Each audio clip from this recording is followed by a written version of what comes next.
30, Wednesday, February 18th. This is the regular meeting of the Harpswell Planning Board. I'm Amy Hybel, the chair, and meeting to order, and I'm asking our vice chair, Dan Hobeck, to lead us in the pledge. Okay. I pledge allegiance to the flag of the United States of America and to the republic for which it stands, one nation, under God, indivisible, with liberty and justice for all.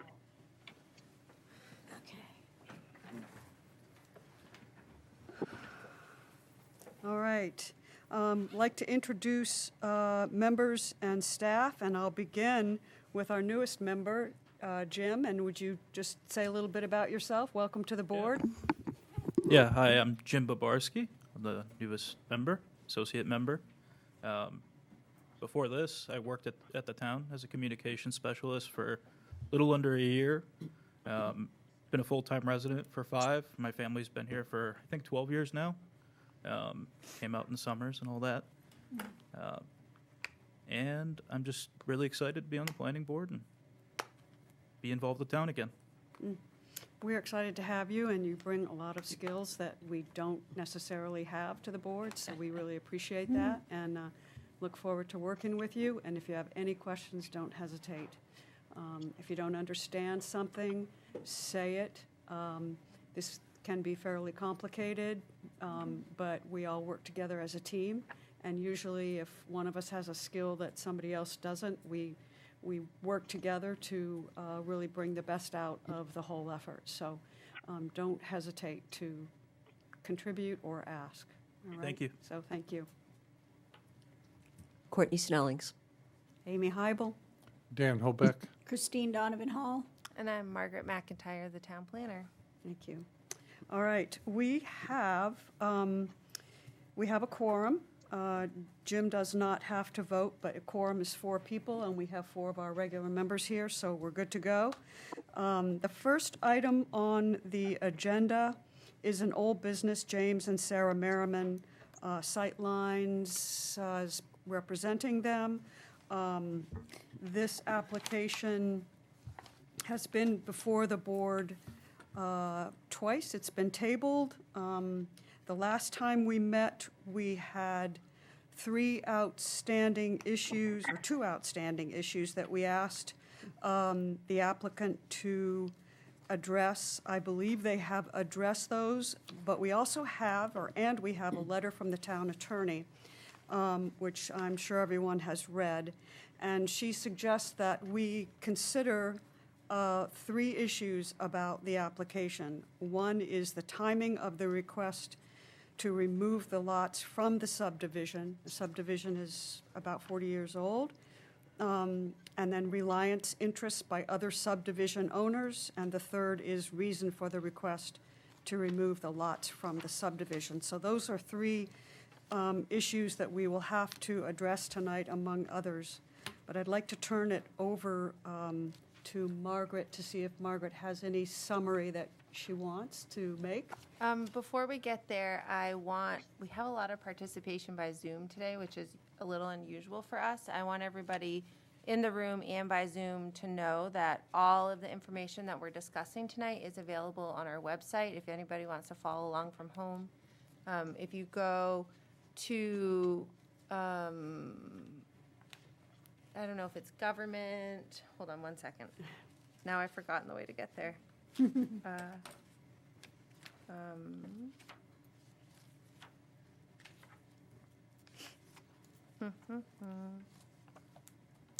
If you go to town departments and then planning, on the Town of Harpswell website, town departments, planning, planning board, you'll get to all of our pending applications, and then all the material for all the applications is available on our website that we'll be discussing tonight.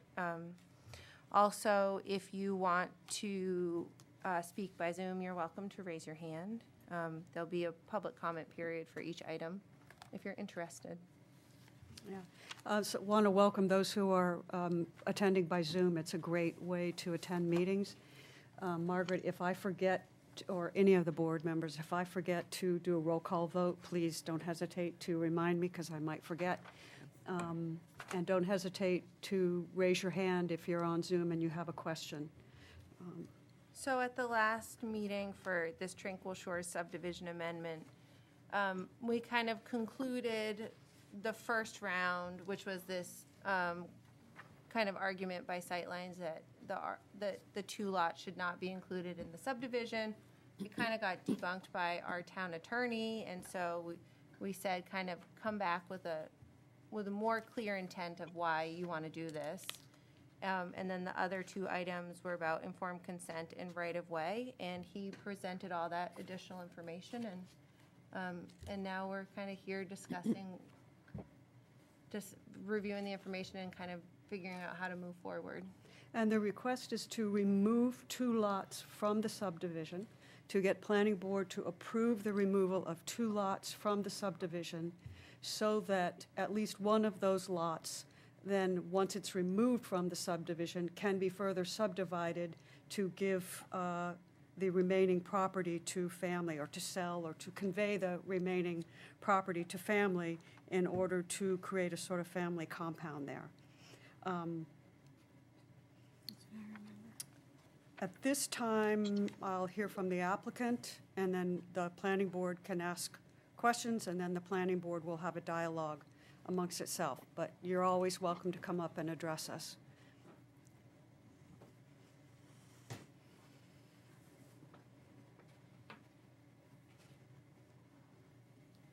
And state your name and Good evening, Kevin Clark from Sightlines, here with Jim Merriman tonight. I'll go through quickly some of the additional materials that we submitted, and then some of just a few comments, and then be happy to answer questions. At the previous meeting, one of the other requests was a plan that showed all of the existing lots on the original lots on the subdivision. So we provided a plan that shows, the original shore lot, and then the recent division of 4A and B, and then this is the lots 5 and 6 that we're talking about, sort of one on each side of the road. And our ultimate proposal, which is not what we're asking the planning board to approve, we're basically asking the planning board to remove these 2 lots from the subdivision, vacate the approval of those 2 lots, so that they're not subject to, 1, the subdivision restrictions, and 2, the subdivision ordinance, specifically minimum lot size. right. And that's sort of our long game, but that's, the first step is to ask for that removal. And we also submitted just a blow-up showing the future plans.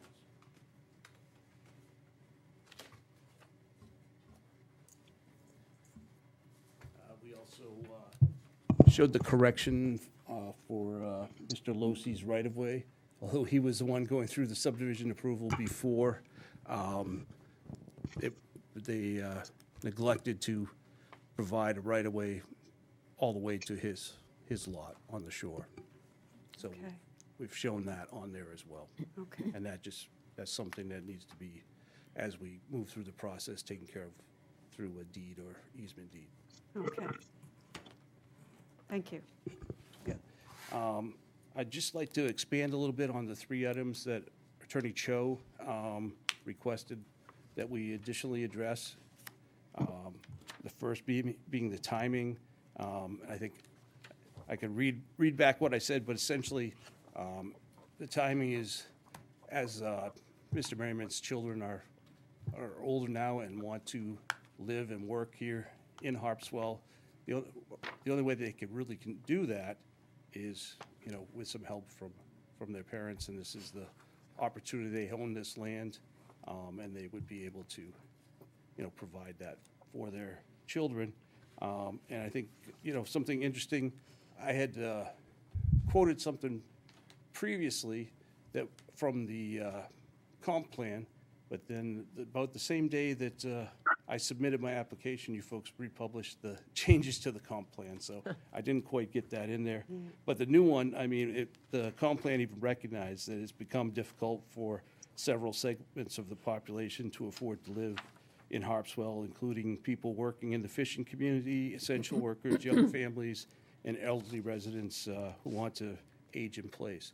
And this is one of our goals here, is to help, at least in this instance, this family address that issue. Reliance by the other subdivision lot owners. We've received letters from all of the owners. And again, the reason for the request is these lots can't be configured to split into two lots that meet 80,000 square feet.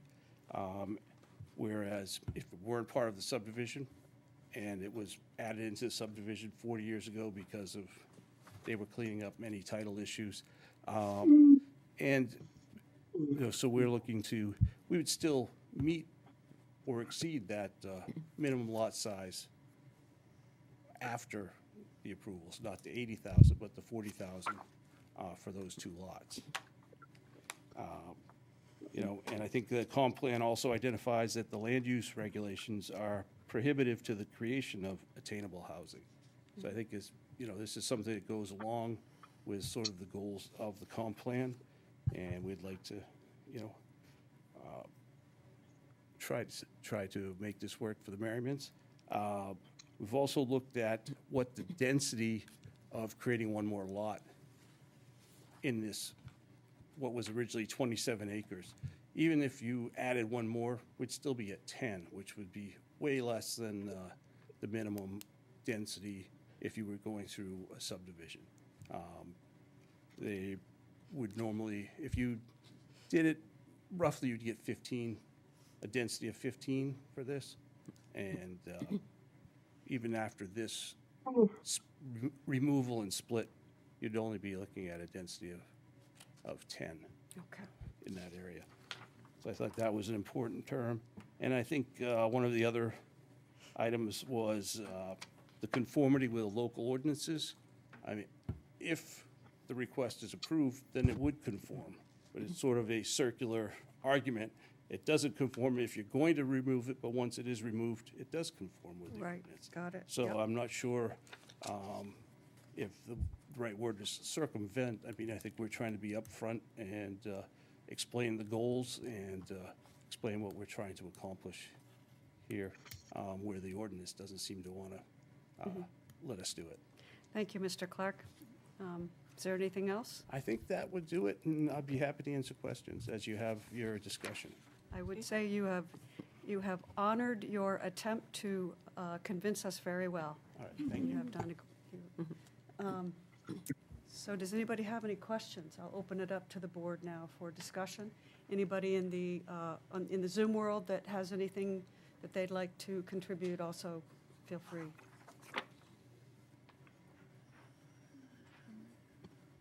Dan? Okay.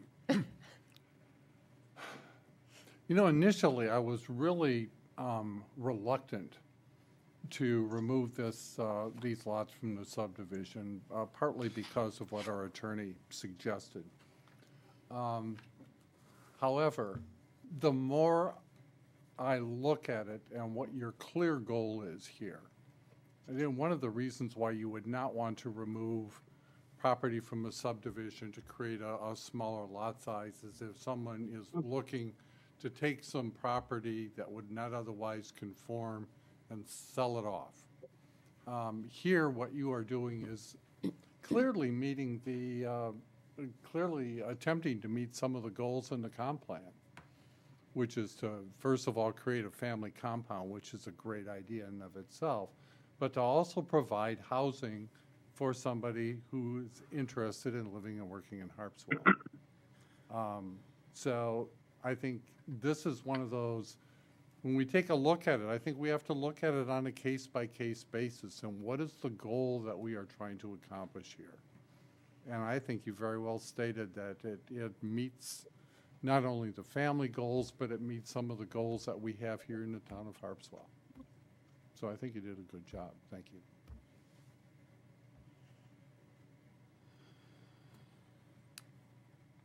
I feel uncomfortable, I have to say, because of what Amy Chow had said about the possible impact on other people in the subdivision.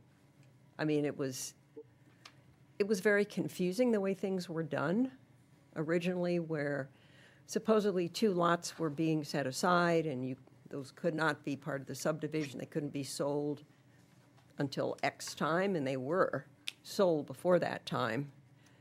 And then the planning board had to do a kind of like, oh dear, now we have a different situation, so we have to redefine this subdivision. And whereas I'm on the housing committee, so I very well understand how difficult it is to find places to live here. But I'm uncomfortable with summarily agreeing that we would remove these 2 lots from the subdivision. It's true, the Merriman family probably will have a family compound and they'll live there, but possibly they could be sold later and then several residences put on them. And then if I'm a member of the subdivision, I'd be going, geez, this isn't what I signed up for. Now I've got a couple of, smaller lots. So I'm not an attorney, but I'm just uncomfortable with that. So. Christine, do you have any comments? I would say the same. I'm a little concerned with what Courtney said because, the potential of selling it and then, maybe in the future, more housing being there and things like that. So I'm on the side where I'm a little concerned about maybe setting a precedent. I think we may need some more discussion on that because then other people could do the same thing, in the future. So that's my concern. Thank you. Okay. So I have a couple of comments just regarding Ms. Chow's letter. She said that it is within the planning board's purview to approve a subdivision amendment. And she made it clear what normally subdivision amendments, what normally constitutes subdivision amendments. Normally, they include making a minor change to correct a line that needs to be redrawn. They might also include one of the property owners' decision to purchase an abutting property and combine 2 lots within the subdivision, and thereby reducing the number of lots in the subdivision itself, but keeping the subdivision whole, the way that it was originally drawn. The timing of the changes also tend to be, the corrections and other changes tend to be fairly quickly after the subdivision has been approved. Not always, but generally fairly quickly.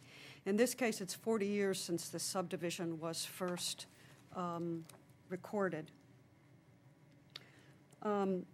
So the timing issue, while Mr. Clark really addressed it, it is relevant to the family, absolutely.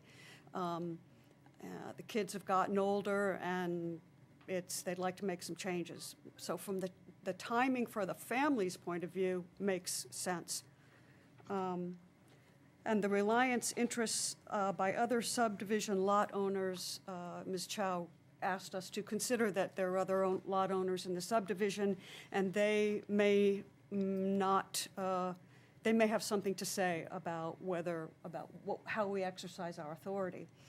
And the applicants were asked to get letters of consent, which they did. The last thing was really the reason, and that's what has me slowing down. The goal of the property owners to create legal lots for family is in conflict with the town's legal obligation to uphold its own subdivision law. If we do not uphold our own subdivision ordinance, which was adopted by a town meeting, we set a precedent for any other property owner in a subdivision who can get the consent of the other subdivision owners to essentially erase the subdivision, which would in effect nullify or emasculate the subdivision ordinance that we have. And I remain concerned that we should not be treading in those waters. So I guess I would ask, can the applicant convince the board or explain to the board how this is not an attempt to subvert or circumvent our subdivision ordinance? And I don't think you can, but go ahead. I mean, we're certainly willing to hear. If I could speak to that for a moment, I think one of the things that is unique to Harpswell's ordinance, not totally unique, because in some towns it does exist, in other towns it does not, is the requirement that the subdivision can never be amended. Many towns, and it's been upheld by the courts, after 5 years, a modification can happen without subdivision improvement, even the splitting of lots that would conform. So I think that's one thing that's unique to your ordinance. It's in there, but these lots have been there for 40 years in their current configuration. And it's not, and, you know, there were items, you know, of violation at the time, which required the lots to be included in the subdivision. And then there were later changes to the lots that didn't get approved by the planning board.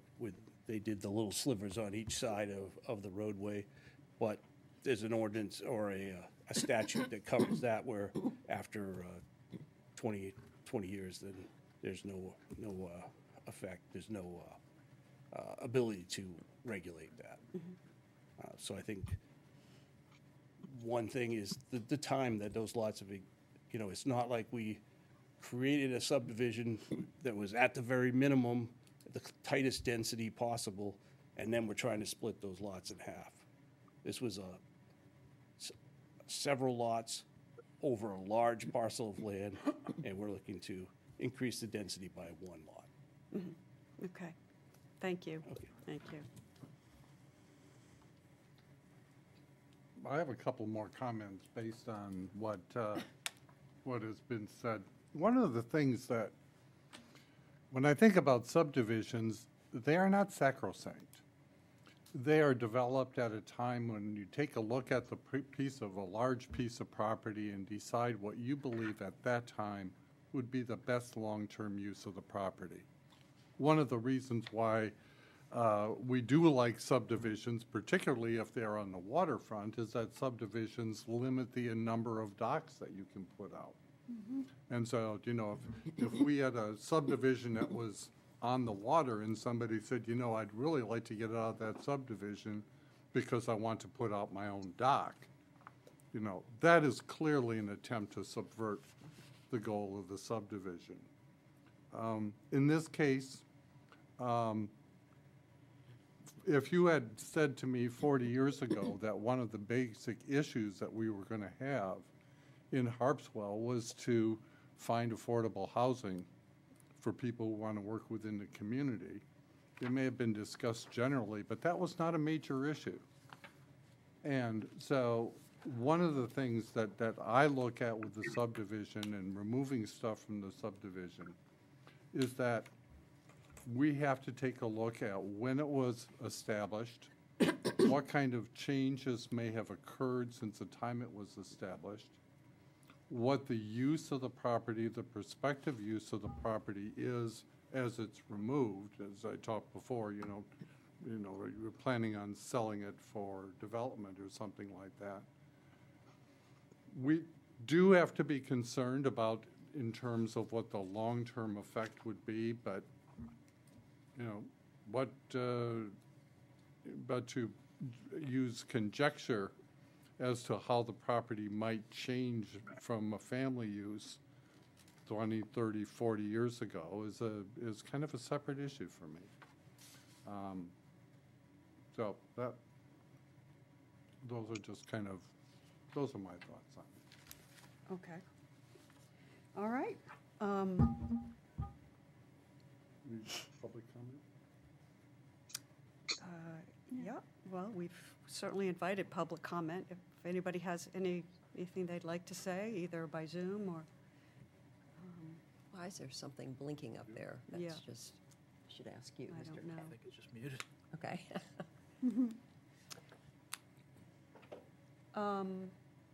All right, Margaret, do you have anything further to add? Not particularly. I had a very hard time doing the draft motions for this one. I just didn't quite know, first of all, where the discussion was gonna go tonight. And second of all, by way of like process, how do we kind of process our way through that? How do our draft motions look? Do we, you know, how do we kind of weed our way through this? So it was really a very big challenge. All the applications tonight were really challenging to me, Yeah. starting with this one for sure. But it kind of just gets us back to, I feel like, the point of Amy Chow's letter, and we kind of have to make our determination based, you know, she brought up some good points. Do we agree with them? Do we not agree with them? And kind of how to move forward. What are those points that, do you think? The intent mostly. I mean, there's really good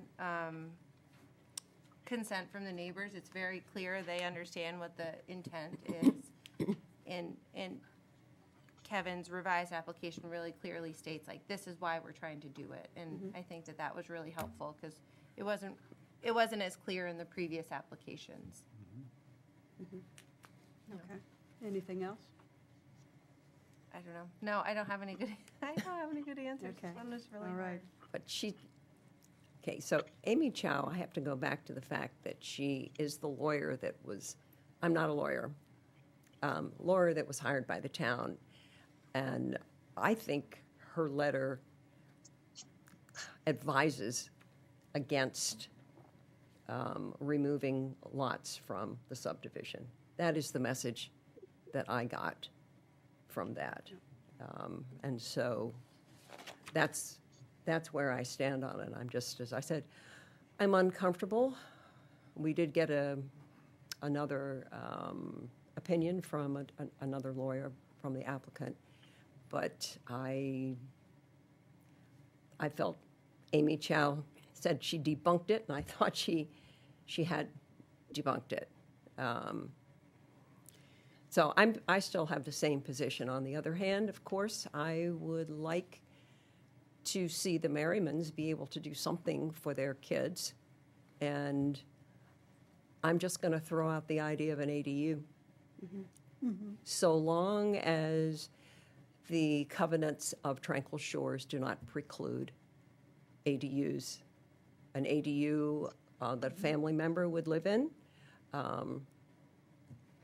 On your behalf, I looked up plans today for an ADU because it's 750 square feet max. And I saw some really nice ones, 2 bedrooms, bath, dining room, kitchen.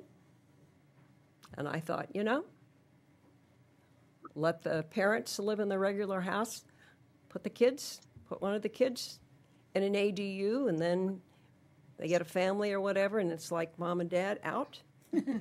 You come to the ADU, and we'll take the house. So that's just something, yeah, I do feel for you. I have a kid in Wyndham and one in North Yarmouth. They'd sure like to be here. I'd love to be able to bring them in. But, you know, we are sympathetic to your family situation. I'm just uncomfortable with how I'm being asked to solve the problem. So I want to clarify Amy Chow's letter. The first proposal from the applicant was that the 2 lots were not included in the subdivision anyway, and that we could just essentially accept that argument and proceed on our accepting that the argument that the 2 lots weren't, or the lot wasn't in the subdivision, wasn't part of it. Amy, that was the idea that Ms. Chow said, that does not stand, that does not, argument does not hold water. I don't really like the word debunk, but she essentially countered that argument, I think, successfully. What Ms. Chow said was that we should tread carefully.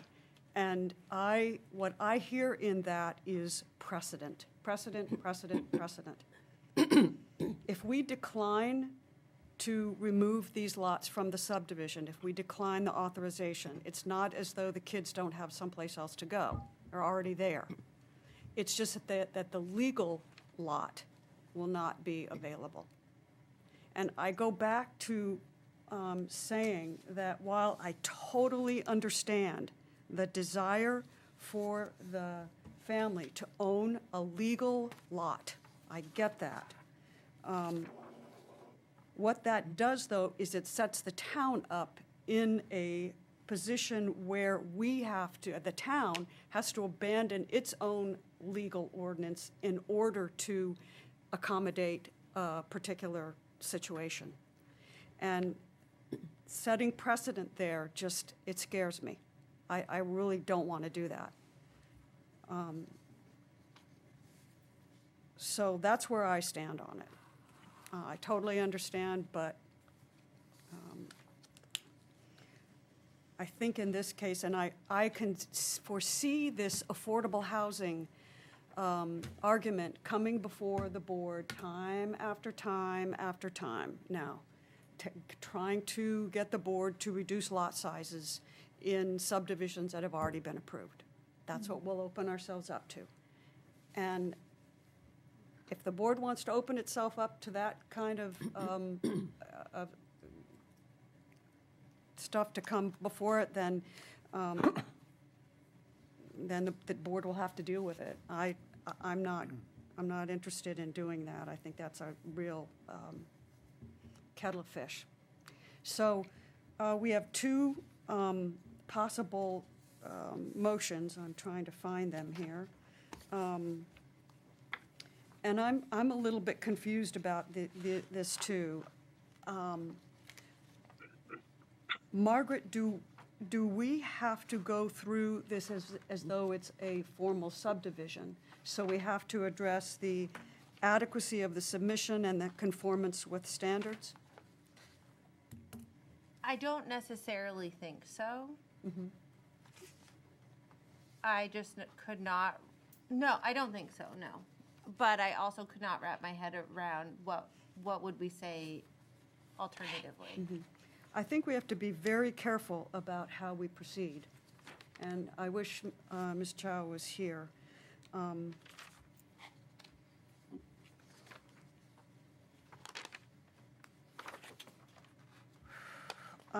going to suggest that we use your findings, because at least that gives us some kind of written confirmation of how we have gone about making our decision. And it also gives a basis for appeal. If somebody Yeah. did want to appeal it, then they can, you know, I like the idea of written findings as well. Okay. So I'd love to entertain a motion.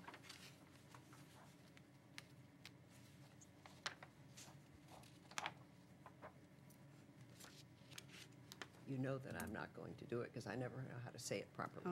It's So, written sorry. right down here, though, okay. Where are you? I can read something.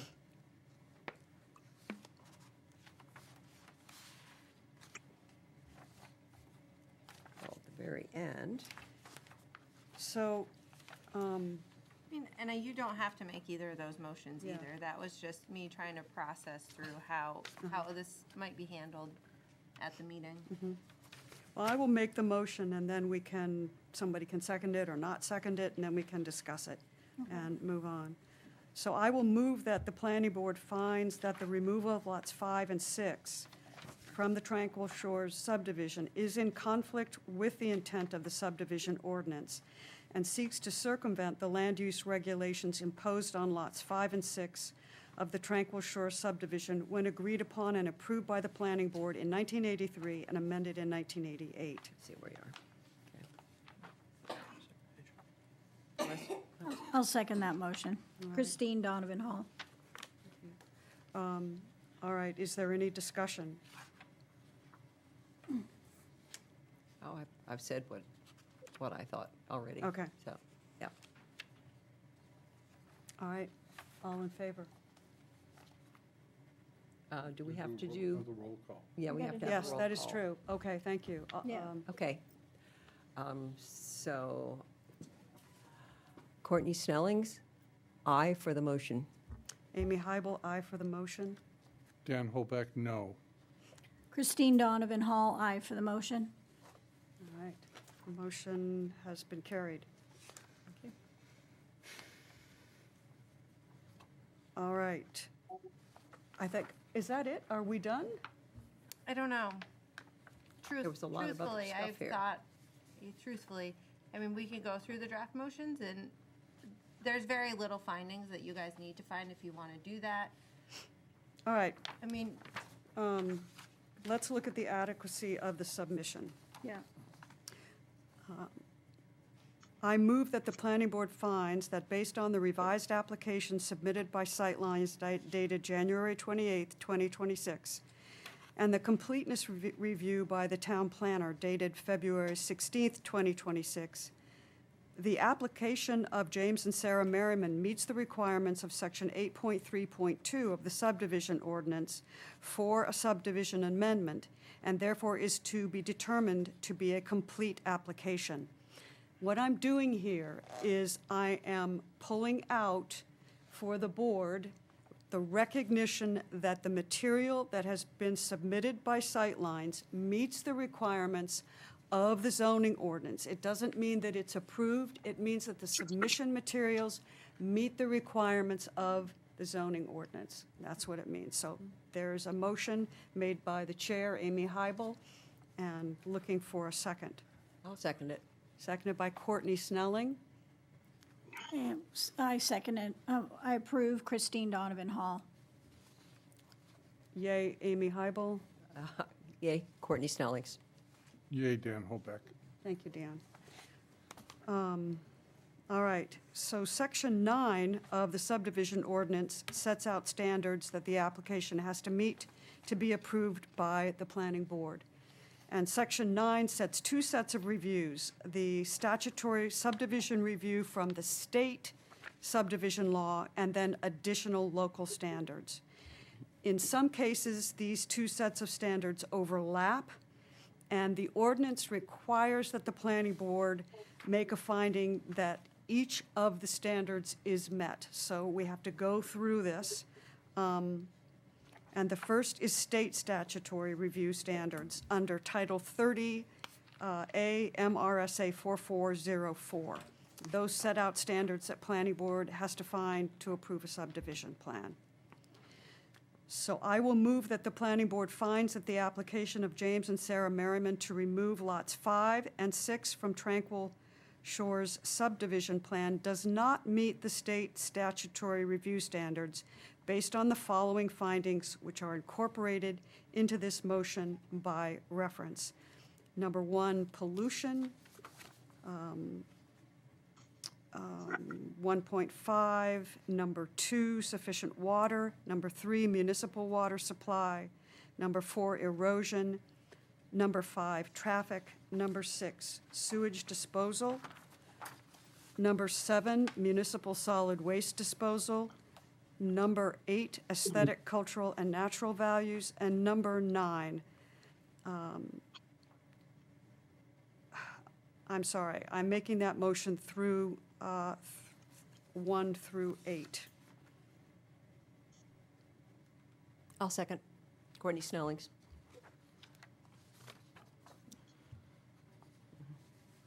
looking, okay, thank you. So the motion on the table is that the planning board finds that the application, I'm sorry. Phew, I'm sorry, I read it incorrectly. This is indeed complicated. So the motion is that the Tranquil Shores subdivision plan does not meet the state statutory requirements. Okay, so we went through pollution, sufficient water, erosion, traffic, and now we're on item 9, conformity with local ordinances and plans. And this standard is not met based on the following findings: that Lot 5 and 6 are part of an approved subdivision plan, and the lots will continue to be subject to the subdivision ordinance because they are part of a, quote, division of land within the boundaries of the town of Harpswell previously subdivided, and removing lots from the subdivision would allow for more increased development than otherwise possible if the lots were subject to land use standards of lots within a subdivision. Number 10, financial and technical capacity. Number 11, surface waters. Number 12, groundwater. Number 13, flood areas. Number 14, freshwater. Number 15, farmland. Number 16, river, stream, or brook. Number 17, stormwater. Number 18, spaghetti lots prohibited. Number 19, lake phosphorus concentration. Number 20, impact on adjoining municipalities. And number 21, land subject to liquidation harvesting. That motion has been made and seconded, and we will take a vote on Madam those. Chair, could I ask for a clarification on that? Yes. I believe that all of those criteria, except the motion should have read, or was written, that all of the criteria were met except for number 9. That is correct. Yeah. And that was what I was trying to do. That, I did not do it very well, but you're correct. Those are met. The one that is not met This is number 9. is number 9. Yep. Thank you for that. So the motion has been made and seconded and clarified. Okay, good. Yeah. All right. Okay. I'm not sure that this is being done correctly. Okay. Because what we are assuming in this motion is that the lots will remain within the subdivision. Whereas what we're really looking at is, we're not looking at changing a lot line within the subdivision or creating lots which don't meet the subdivision requirements. What we're talking about is removing the lots from the subdivision. So all of these other things about, are all of these provisions from within the subdivision applicable or not? And Then, the answer is, yeah, and the answer to my way of thinking is no. My thinking is, and, I'm not asking for a vote on that, but to determine whether what we're really asking for is whether they have met the criteria for removing property from the subdivision. that is correct. By way of a lot line amendment, though. Right? That's kind of the only avenue that we have is a lot line amendment. Yeah, okay, That's how I see it. I see it how your version too. yeah.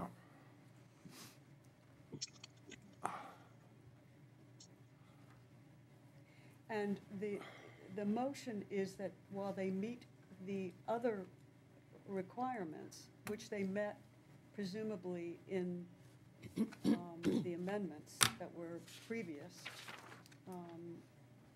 that this amendment would create lots of sizes that are in violation of the subdivision ordinance. So it's not in Were it conformance. to remain within the Yes. subdivision, it would create those lots. So essentially, we're saying it has to stay in the subdivision. Right. I understand what you're saying, and I would feel really comfortable if we had language from the town attorney I'm here. thinking Yes. I'm thinking the same thing, because this is one of those cases where, That's not ambiguous, because when you read her, some of it is a little wishy-washy to me. Like, this state what you think. So, you know what I mean? yeah, yeah, because, she said, be careful, and we've had a lot of discussion She about did. how careful we are. Yeah. But I think if this board is going to deny the application to remove it from the subdivision, it should be done in such a way where there are sufficient findings of fact and conclusions of law that would give them a record to appeal. I completely agree with that, and Yeah. So if, I do. I have to say, I don't think these findings are going to do that for us. so my recommendation is that if the board as a whole feels that the application should be denied, that the town attorney be asked to provide the language necessary in order to create a record. I think that is valid. What I was trying to do was to allow the applicants to get a final decision tonight and be free of that. But I don't think that's really possible. I think you're absolutely right, Dan. I think we need to make sure that we do this the right way. So I will withdraw my motions. And I will make another motion to table this application again until we can confer more deeply with the town attorney. Yeah. And I would suggest that that when we contact the attorney, that she be asked to show what kind of findings we need to make in order to remove from the subdivision or to keep it within the subdivision. I would absolutely agree with that. Because So, yes, yeah, Yes. because we may, and that will allow us to, would also allow her to address the question that you have raised about, does the removal of this from a subdivision create Precedent. a nasty precedent that we would be obligated to Yep. find absent specific findings of fact related to the particular application. okay. So we're going to ask the town attorney to do two things, Margaret. Yeah. Number So one would be Craft findings. draft findings for denial based on concern about precedent, and any other case, similar cases that would pertain to our decision, but also to give us a legal option to approve the removal of the lots, again, based on precedent, without risk of undermining our own town subdivision ordinance. And in the context of the recently adopted comprehensive plan. Yes, because we may as well get that squared away Yeah. right off the bat. Because that was one of the arguments that was made by the petitioner, is that this petition is consistent with what we're trying to accomplish in our comprehensive plan. It is in some ways, but the comprehensive plan also made a very clear distinction to not have growth areas and to keep the town rural. Okay, but, So, yeah, but let the town attorney weigh in on that. absolutely, but this is something that I think we need to be really careful about when we start banding the comprehensive plan around. There is some piece of mail, and this has nothing to do with this application, a piece of mail that we received that said that a proposal that is before the town was in direct conflict with the comprehensive plan, and that is completely false. And so I'm just saying the comp plan is going to be bandied around as a defense for certain points of view, and we have to be very careful about it. So I'm sorry to get off on a soapbox there, but I think You have your marching orders. Yep. So that was my motion to table Okay. and to direct Margaret to do certain things. Is there a second to that motion? Sure, why not? Courtney Snelling, seconded. Okay. All in favor of the motion to table and redirect to the town attorney? Christine Donovan Hall in favor? Dan Holback, aye. Amy Hybel, aye. Courtney Snelling's aye. Thank you. Thank you. Sorry to do that to you. We're trying. We're doing the best we can. And what we'll end up with, regardless of how this ends up, Yeah. the one thing that we want to make sure is that there is a good record. Yes. So that, What? A good a record. good Oh, right, record. right, yeah. So that should you wish to take further action, you have a record that you can act. Yeah, Yeah. that's Yeah. right. That's right. Yeah. Okay, Wow. Thank you. thank you. Thank you. And on to the next. John Libby. And Joshua Kay. Jim, aren't you glad you're on the planning board? Oh, yeah, this is a fun Yeah. one to start with. It really is. I mean, it, Yeah. Kevin, I think the meeting next month is on the 18th again, March 18th. Yeah. See Thank then. you. Do you want to be a voting member tonight? You can, you certainly can be. You can vote anytime you want to, yeah. I think I'm good for tonight. He wants to Stick with digest. observing. Yeah, okay, Yeah, that, yeah. I appreciate you offering that. but that is an option. Okay, thank you. And should you decide that if we hit one that you, well, yeah. yeah, ask questions. Okay. Just because it sounds like we know what we want to do, or maybe it doesn't sound like I was that. gonna say, I don't think it does. Yeah, I so, think there's a lot of concern So- over precedent, and I think that's pretty reasonable, but I think that creating a record and, Yeah. you know, having our attorney lay out everything is probably the best course of action, so. yeah, okay. Thank you. All right. Okay.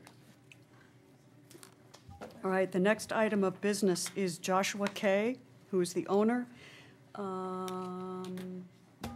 and John Libby Construction. This is an application for map 49, lot 7, 20 Pennell Road. It's for consideration of an application to reconstruct a dwelling within the Resource Protection District. And before we get started on the discussion, I'm going to ask Dan, who was the only planning board member who could make the site walk, to give us an update on what the site walk showed. Okay. This is my time to shine, I'm so happy. Okay, this was a site walk that was attended by me as the only member of the planning board, along with the town planner and 2 members of the code enforcement office. This is a most unusual piece of property. Doing the site evaluation was really complicated by the fact that there was snowy ground, and it made it very difficult to find out where the shoreline was and how low and how high everything was. What I can tell you is that the roadside part of the property slopes greatly down, and then after that, the property more or less levels out. The vast proportion of the property being kind of almost a peninsula into the water, is more, even the a part that appears to be solid ground seems to be included, a part of that is within the 75 feet of a high annual tide. So there's a very large portion of this property which is clearly not buildable because it doesn't meet the 75-foot requirement, regardless of where the highest annual tide is determined. In terms of the buildings themselves, they, you know, I'm not an architect, but they certainly did not look habitable. In fact, I'm just gonna leave it like that. Any reconstruction of the building would appear to be impractical. So this is not a matter of a tear down of a building which has 50% of its value in a rebuild. But it's basically removing the existing building and then trying to find an appropriate use of the property that meets the terms of our ordinance. Okay, that is exactly right. An appropriate use of the property that meets the terms of an ordinance. If we can figure out what that is. Yes, and again, I think having the town attorney's input on this is going to be perhaps, I anticipate that that may be important, because there are several questions that Margaret has raised, and I'm going to suggest, if you have your ordinance with you, to turn to the shoreline zoning ordinance 10.3.2.2. Enough space here. So we're going to have to go through Margaret's points. It's also on the next page. Oh, in it the- is. Yeah, if you look, the memo, the second page of the memo has. Oh, okay. Has those 10.3.2.2. provisions, yeah. Isn't that right on the backside of that? Yeah. Yes. I'm actually looking at your February 13th Yeah. Yeah. memo. Sorry, And that's, What are we looking at? I'm looking at the And then I'm in February my 13th. But shoreline. Margaret, if you want to guide us through this, I was going to use that, your February 13th as a way, because I just found that to be, that raised the hardcore issues right up front for me. But I'm very happy for you to lead us through this discussion. Yes. You know, I worked really, really hard on this over the last couple weeks. I reached out to Diane. I reached out to another woman in John Libby's office. We've talked to codes, we've been to the site. I reached out to the town attorney, I reached out to MMA Legal, and I reached out to the shoreline zoning coordinator. And all together, I did not get any satisfactory answers that really helped me understand how our shoreline zoning ordinance applies in this specific situation. It's a really unique lot with a lot of different things going on. John Libby's office provided a lot of additional material, some of which you got a couple days ago, some of which you got this afternoon.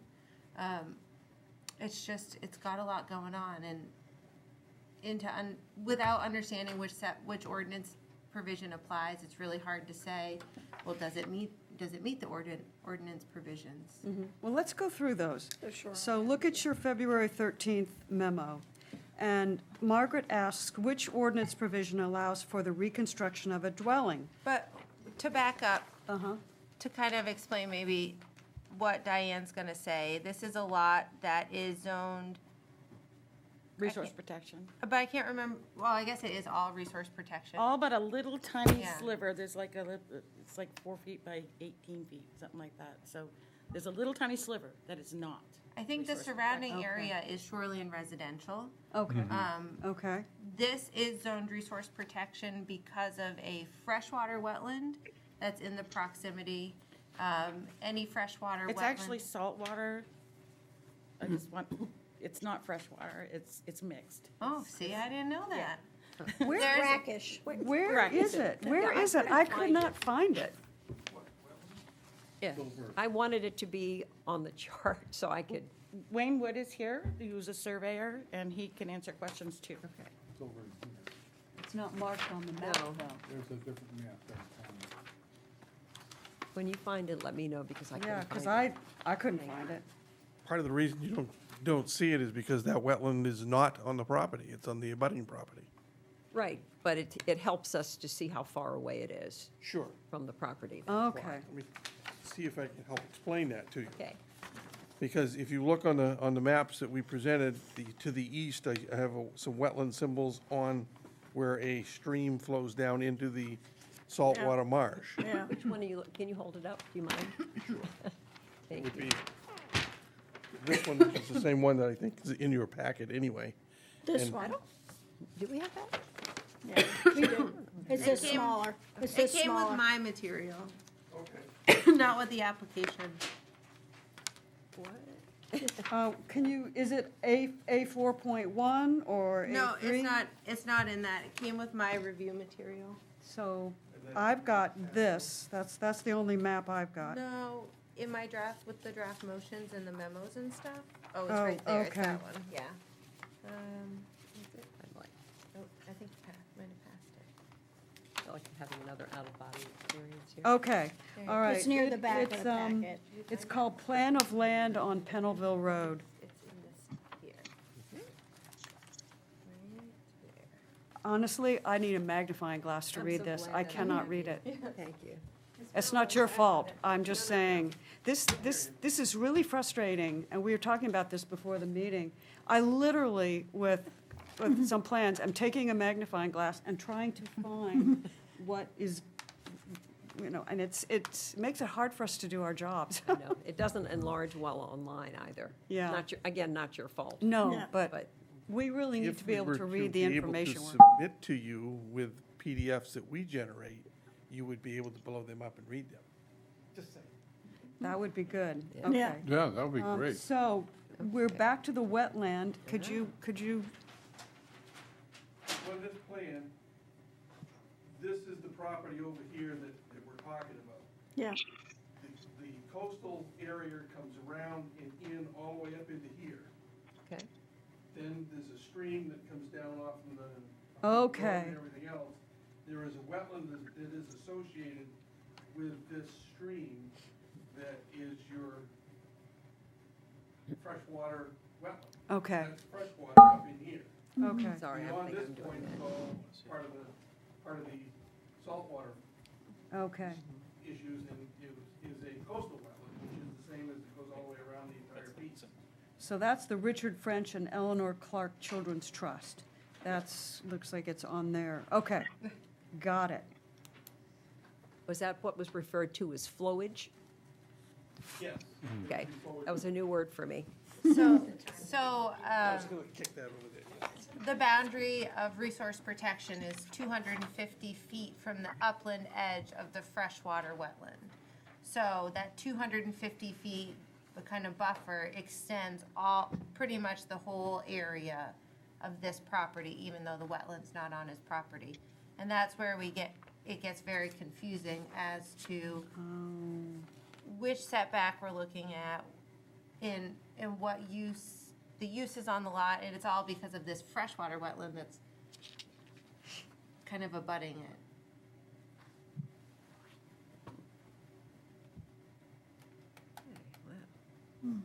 Okay, So we have two different setbacks that we're dealing with, one from the freshwater wetland and the other from The the shore. coastal wetland, yeah. okay.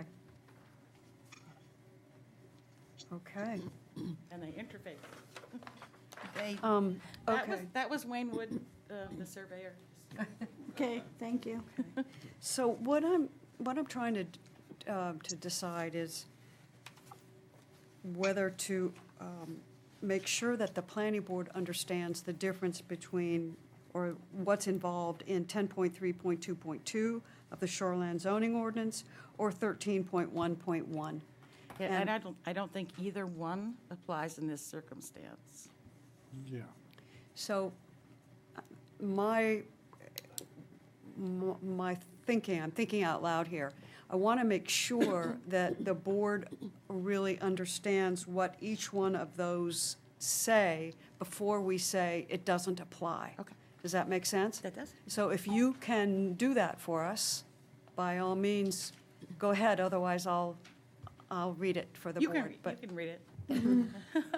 Okay. I'd rather you did. Okay, so looking at 10.3.2.2, reconstruction or replacement more than 50% of value.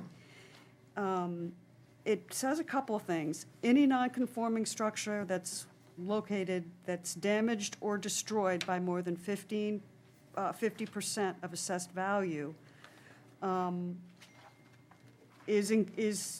we have to address that here. Provided that the permit is obtained within 18 months of said damaged, destruction, or removal. And so this 18% and 50% assessed value ratio the 18 months and the 50% makes me ask Dan whether the structure has been lived in or not. Because The question is not whether it's been lived in, but has there been a permit within 18 months of that damage?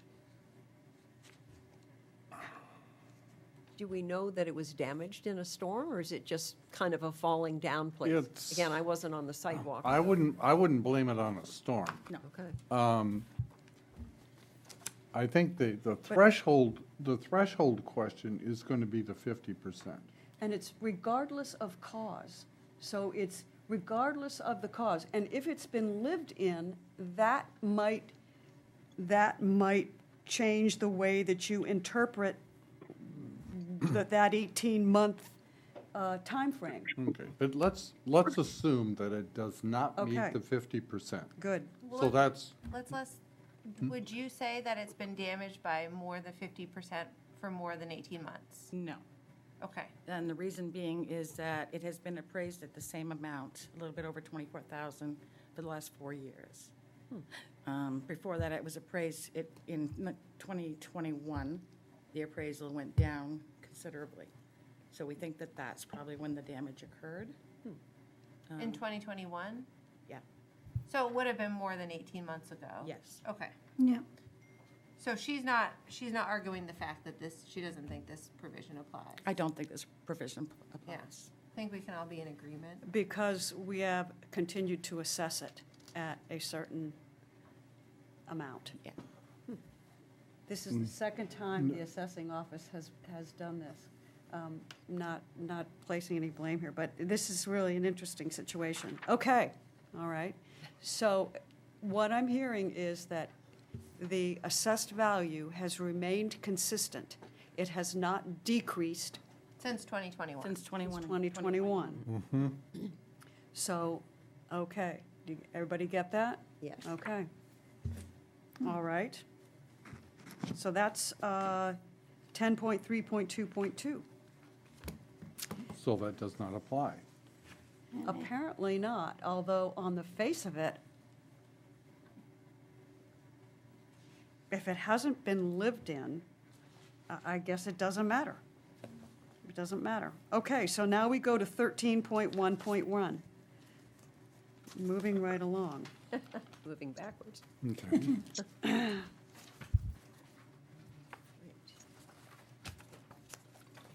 Shoreland zoning ordinance, 10.3.1, is that what you said? Yeah. 13.1.1 in the shoreland zoning. Yeah, okay.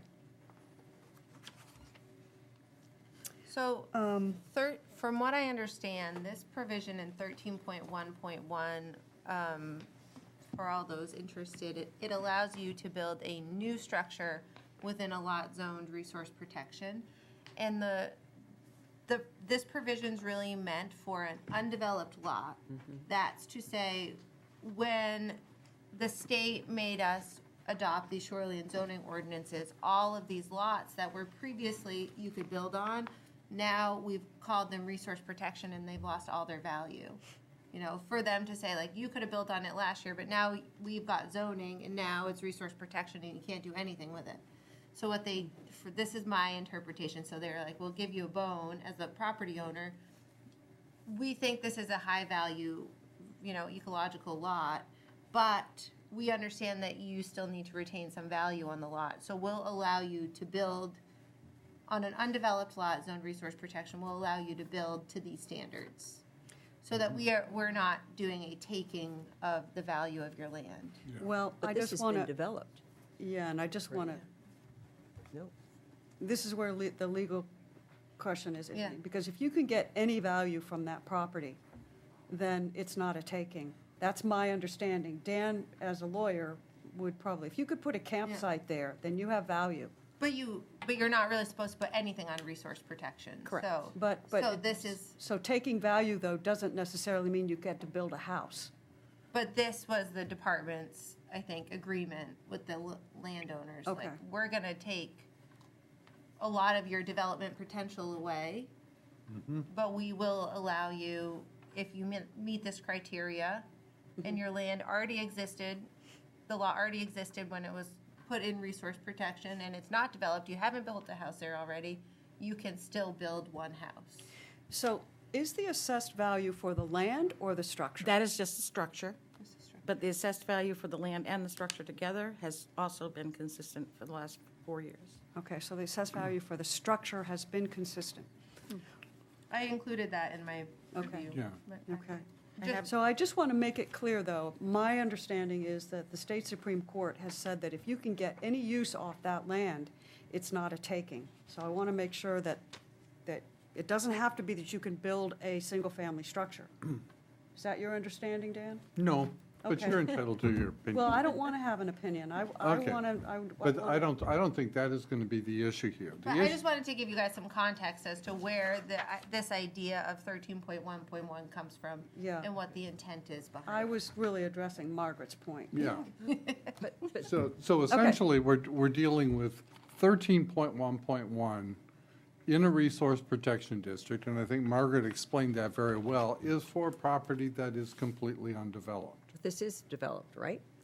But this is developed. Right. It is So Which developed. means doesn't that that really apply. provision does not Does not apply. apply. Okay. Yeah. So now we go back to the other ordinance that we were looking at, 10.3.2.2. That does not apply. No. Correct. So my question, and I think the issue that we're all dealing with is, what applies? Because we have nothing that applies. There is nothing in the ordinance nor in the state that applies to this particular condition. It is a complete oversight. Yeah. Do you know how long it's been since that property was lived in? 4 years, 4.5 years? 4.5 years. So it was lived in, was it lived Well, in? summer cottage lived in. It's a camp, kind of. Yeah, it Right. was a summer cottage, basically. It was right. lived in during the summers Okay. by his grandfather.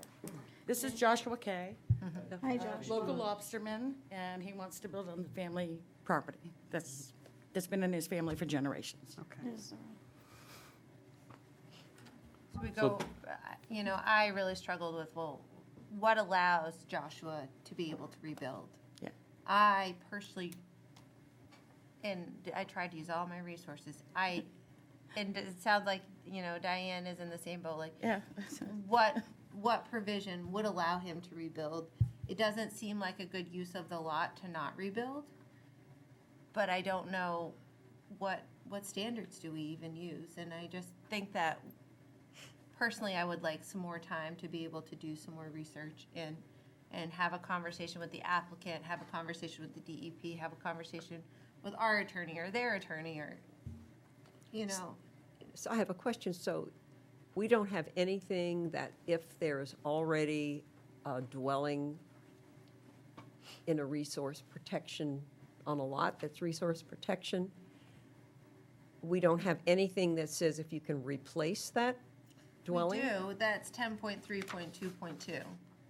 Tell me what that was in That was the first thing regular that we- English. Yeah. Oh, that's the one that allows you, say your house, say the the house was 50%? there. Yes. Right. But it burned down last year. He'd be able to replace it.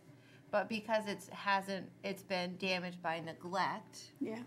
is how we would say it. Not saying that anybody is neglectful, but Yeah. it's Yeah. been damaged from, lack of maintenance for at least 4 years, then this kind of clause that allows you to replace a non-conforming structure has elapsed. So, okay, I Silly. mean, there's so many questions here, like, could a new structure meet any of the setbacks? Yes, I can answer that. Okay, The only one it does not meet, for regular shoreline zoning, not for resource protection. The only one it does not meet is the front. Right now, it's 3'4" from the water, from the high water mark. okay, And we proposed, taking it back 23 feet. So but it's in resource protection. the whole lot is in, So can it meet the setbacks for resource protection? there is no setbacks in resource protection that I could find. Well, there are two setbacks from Yeah. resource protection, sometimes 75 feet and sometimes 250 feet. Yeah, and it doesn't meet either one of those. It doesn't meet either one. It doesn't mean, okay. And I have like a more timely question, I think, yeah. is that can you resume a non-conforming use in RP if you haven't had that use in 5 years? Yeah. But that was the original use, It was. was it? Right. A dwelling. But that Right. was before we got into the resource protection. Right, I'm just trying to, Yeah. I'm just trying to look at logic here. I know that that doesn't have a lot to do with things sometimes. But we But do, our whole difficulty is, we're trying to find some set of standards to evaluate the petition. Yeah. And, you know, and we also have the issue at this point about trying to figure out what the actual high annual tide mark is and what the actual survey is, because I know the surveyor, you know, pulled hair out. That is something that the surveyor would have to answer. Yeah. Do you want to say something? Hi, my name's Joshua Kay. I'm a lifelong fisherman of this area. I've fished out of Cundy's Harbor since I was 10 years old. I actually started on this property with my grandfather when I was 10 years old. I've been lobster fishing for 40 years out of Watson's Wharf. It has been my lifelong dream to build this house in replacement. It got beyond repair after my grandfather had passed. It was willed to stay in the family to my mother and my aunt. Nothing was able to be done with it for a while. My mother had passed recently. I did extensive work to get the deed corrected, which took lengthy time of over 2.5 years. After that, I've been working with John and Tim and Tony with codes, and they've been great. We've done everything that we can do to try to satisfy and meet all the recommendations or ask. One of them was that be, proven that it was a lot of record. We've since proven that to satisfaction, I believe. I have gotten an easement from the abutting property owners, which are actually relatives of mine. They're third cousins. And I use the property, I have used the property all along to store my lobster traps down there during the, all year. I actually am a resident of Brunswick currently and have been my whole life. So I guess I would, what do we need, to rebuild a house on this property? I mean, That's what we're trying to figure out. And that's exactly what we're trying to figure out. Yeah. Yes. Because we've got two ordinances which are attempting to deal with a piece of property that doesn't fit into either of them. And in most cases, we're going to find that, okay, this is a blank piece of property and resource protection. We know what the requirements are. And if I were to make the judgment myself, what I would do is I would treat it as though it were, since it hadn't been used for 5 years, to treat it as though it's an undeveloped piece of property and to use those standards. But that's something that I can't make that call. But the other part of the ordinance that talks about non-conforming uses and 50% value and all that, that also doesn't apply, but there is no way right now that we can see how you can put those two things together to give us standards to evaluate where you could put the building. And that's what we're trying to deal with. So, as much as I'd like to be able to say, boy, and I agree with Margaret, as much as we want you to be able to have you use that property productively, we, at this point, have no idea, frankly, no idea what kind of standards to apply to it until we get some direction. can we go to the state? Since the state threw us a bone in this other instance? I mean, is this something, can you actually, Yeah, I think it would like, be, contact somebody and say, here's our situation? We did. well, yeah, Oh. I have. Yeah. What did it And? say? And he said that it was it was developed, it's all in resource protection, and there's nothing in the state ordinance, the state guidelines that also applies to this, so.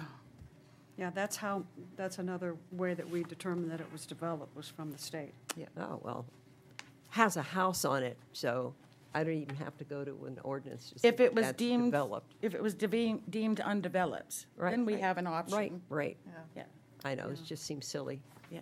It does seem I think there'd silly. be a non-conforming structure You- to rebuild. It seems silly, It's also but a non-conforming use, though, I'm pretty sure. Yeah. And can you resume a non-conforming use? That is a whole, it's a whole different question. Did your grandfather ever live there full time? His whole life he lived in that cottage, so it's Right. not a, Yeah, It didn't used that's- to be a non-conforming use, but right? it's resuming a non-conforming use, because, It's so the you're, same idea as like if you have a residential structure in commercial fishing Yeah. and you don't use it for Mm-hmm. 5 years, can you resume the use? the answer is no, The answer is no. And no. and then I'm fairly certain that a residential use is non-conforming in RP, although I couldn't find it in writing. but if they allow residential houses to be built in there, I know. it cannot be that it's not allowed. It was I like was thinking the grandfather. same thing. I did try to get answers to these questions, but was unable. So has Yeah, this piece, I tried to get answers, and What about, he does, did not does have Brunswick answers, have so- something that is similar to this? I mean, they have some of these, don't they have the same situation that we do? I mean, did they answer that question, and maybe we can I just pose it think to them? we either need. That's a good point. yeah.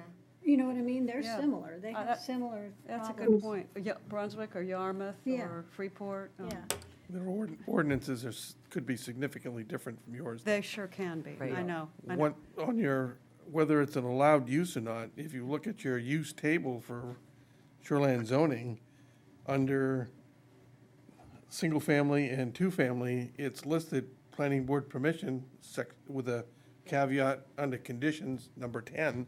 Yep. So that, to me, it's an allowed use. But condition number With 10 conditions. refers you back to Correct. 13.1.1 or whatever, which we Yeah. know we can't apply. it's like, we're in a circle. It's a circular problem. So if we table this and we allow more time for more information and more digging around, would that be something, I mean, do you feel like you've exhausted the limits of your information gathering? Or do you feel that you could do more if you had more time? Definitely, more with more time. Either we could all meet with Jeff Kalinich together. I think more likely our town attorney can help me. I don't know Okay. Yeah. if So- they want to get an attorney involved and we get attorney involved. I So don't know. that's what I was hoping But- you would say. Oh, without a doubt. I already Yeah. reached out to her. She's Okay, just on so- vacation. Based on Margaret's advice that she can do more research and work more with the applicant, I'm going to make a motion that we table this application. We also would like more time to Absolutely. research. Good, good. Good. That's excellent. So I will make a motion, Amy Hybel makes a motion to table the application, looking for a second. I Yep. second. Go ahead. Christine Donovan Hall seconds. All right, all those, any discussion on the Can't have a motion? Motion to table, it's not debatable. Oh, this attorney. Wait, will you read it the way I wrote it Um, on the back of that memo?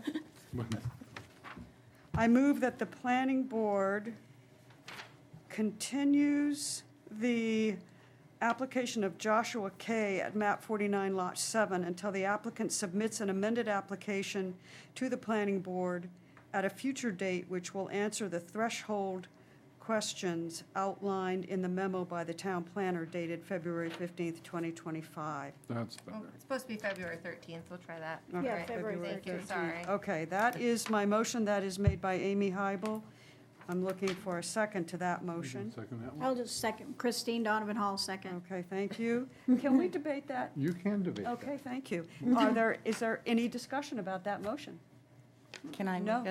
make a comment? Yeah, We need to know what our next steps would be. Is that, what we talked to Margaret? yes, ma'am. Yeah. Yes, ma'am. Sure. Yeah. you're looking at me, but I'm not. All those in voting? favor? All Okay. those in favor? Courtney Okay. Snelling's aye. Amy Hybel, aye. Dan Hobeck, aye. Christine Donovan Hall, aye. All right, unanimous. We're going to essentially continue the application until the planner's information has been planner's questions have been resolved. At some point or another, our whole goal is to be able to find standards to apply to the application. Yep, I And can once we design can do anything that- that will apply to standard. And what zone is it in? Yeah. What zone is it in? Has it, you know, And help us. Help us to help you. lots of outstanding questions there. Okay, so I think the next two should be a little bit more straightforward. All right, the next item is 260202, John. I'm just gonna run out to my car. I'll be- Okay. Okay, so Yeah, we'll, you can get started. I'm familiar with the application. okay. Bet you are.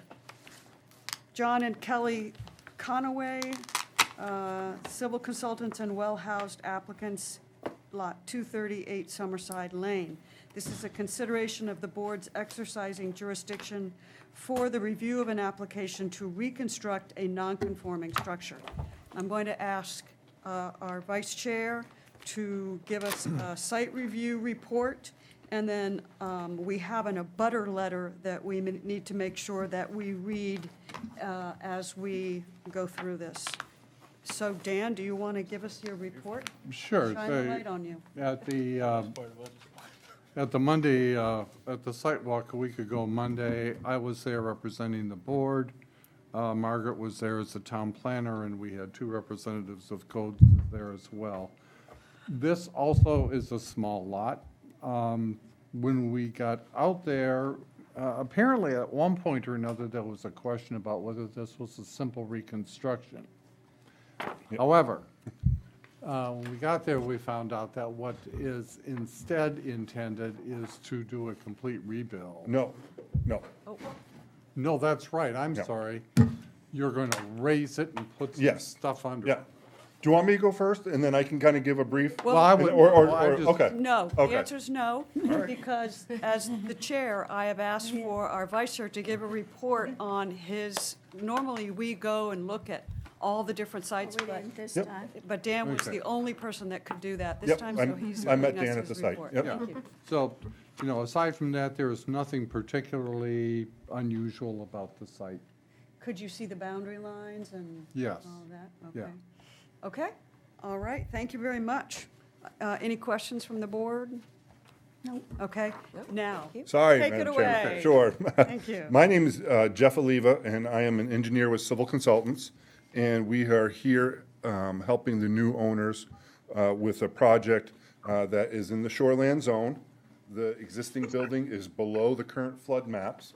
So the project here is to raise the existing house, put a new foundation underneath the house, which will be a concrete pier-type foundation that meets the requirements for the town and the state for flow-through. As part of that project, what we're proposing to do is to make some renovations to the building and to the existing decks on the property to reduce some of the reduce the nonconformance of the lot coverage that are outside of the setbacks. This property has setbacks 25 feet from the property lines and 75 feet from the ocean. There's a very, very small building envelope that is allowable on this piece of property. The sheet I have up here is the existing conditions plan.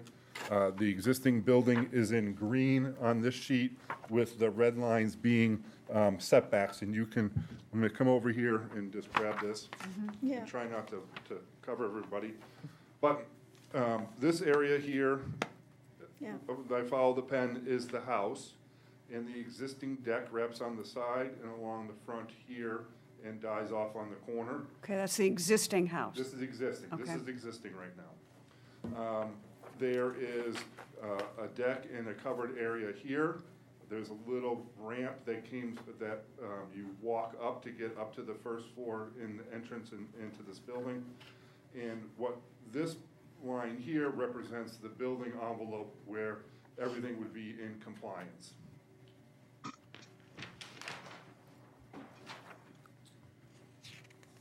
What we're proposing, like I mentioned, is really, the main emphasis here is to raise the building to get it out of the flood zone to protect it from the potential flood waters. As part of that, what we were proposing to do is to do a renovation in the back side of the building, where the back building, if you look at the photographs in there and the architectural drawings, is this front building along here that faces the ocean is a 2-story structure. In the back is a 1-story structure. What we were proposing to do is to fill in these corners, because this back area bumps in a little bit, and make this a 2-story area, while removing these shaded areas in gray that are existing outside of the setback and are non-conforming. We would get rid of this wooden deck, covered porch, covered kind of access area here, and the deck area here, remove that, and expand the deck in the area where we can that meets the setback. And that's really the general of the project. There was some questions, and one of the items in there in the staff letter is that there was a question about increasing the non-conforming distance on the north side of the property. And what that was is really, and that's why I prepared this plan here, is to show you that that wasn't my error in dimensioning in the computer program. Since we're just lifting the building straight up, there won't be any changes to the setback reduction on this side, but we are removing portions of the building here. As you can see, what we're trying to do is infill this area for the second floor, so this setback would become slightly smaller or reduced with the addition because of just the way the squaring off the building is. But we're hoping that that would be offset by the amount of area that we're taking out of nonconformance and taking that away as a project. Whoop. That happens all the time. It's the gremlins. I knew it was going over. Yeah, that's all right. We're not very high-tech here. Happens all the time. So this application is before the board as a jurisdictional question. And we can either decide to take jurisdiction or not.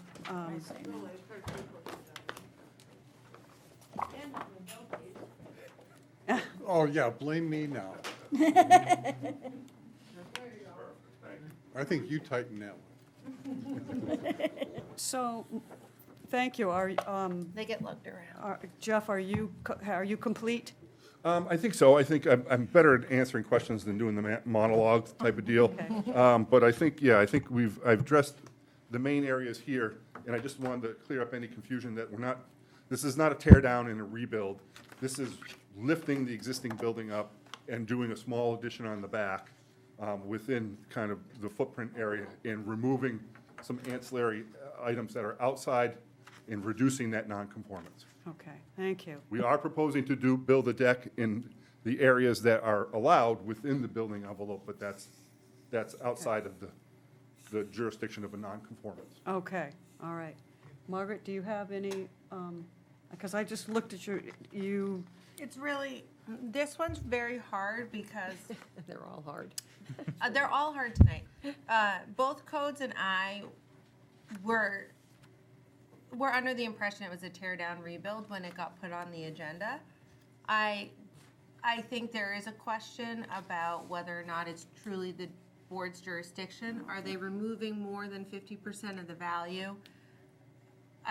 But we've gotten this far, we can discuss it. I think it's a good public process if, we could continue with this discussion. We could not continue with the discussion. Typically, we're not involved in just raising up a building and putting a foundation underneath it. I will say that this project's brought up a lot of really interesting points.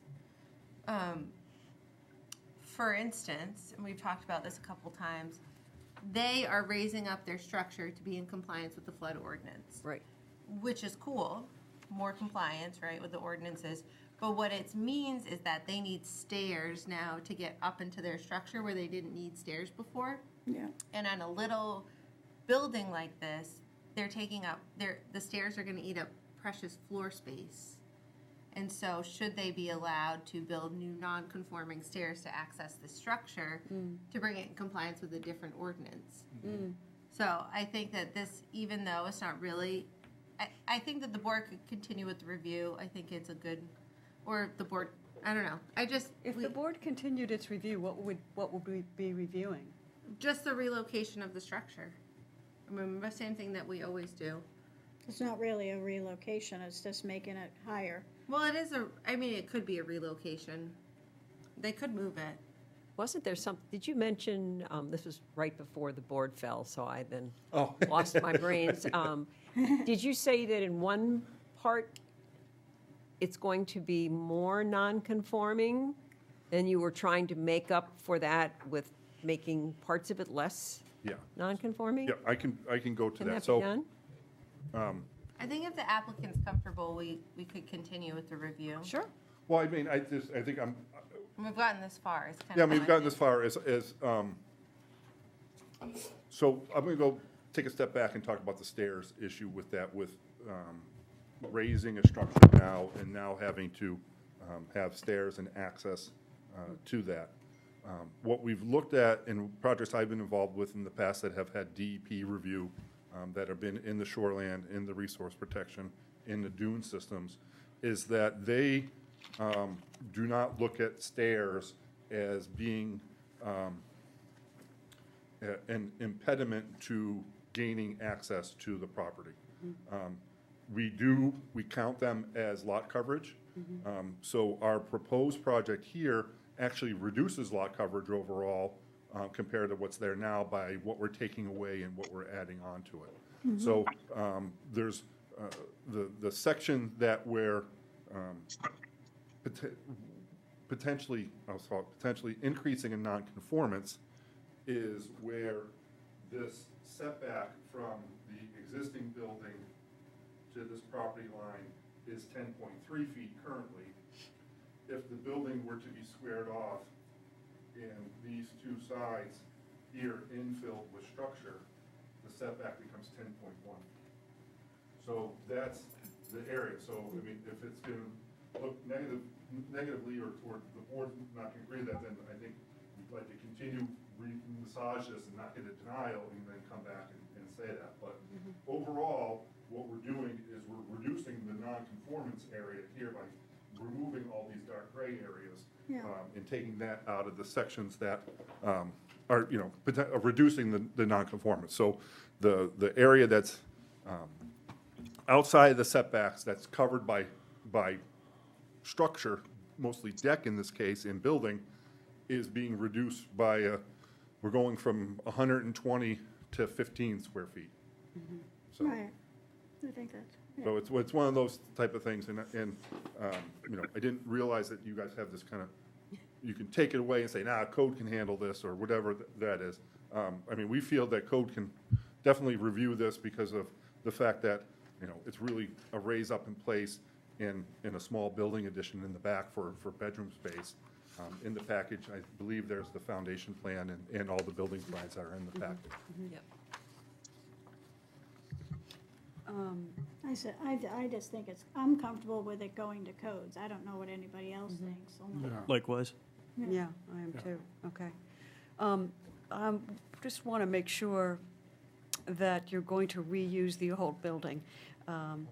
Okay, Yep. I really want to make sure that, just because we've kind of been caught off guard, because we kind of didn't do our homework quite as much as we could have, and we've approved stuff that just Changes, yeah. that's right, really, yep. really changed, so, Yeah, and that's part of the reason why we included so much yeah, detail on our plans. Yeah. And you can see in those architectural sheets that Stephanie has put in the existing floor plans, the existing elevations, and the proposed. Yeah. So that you can see where what's staying is staying, and then the Yeah. area in the back is Okay. going to be new. all right. So do you want to just remand it to codes?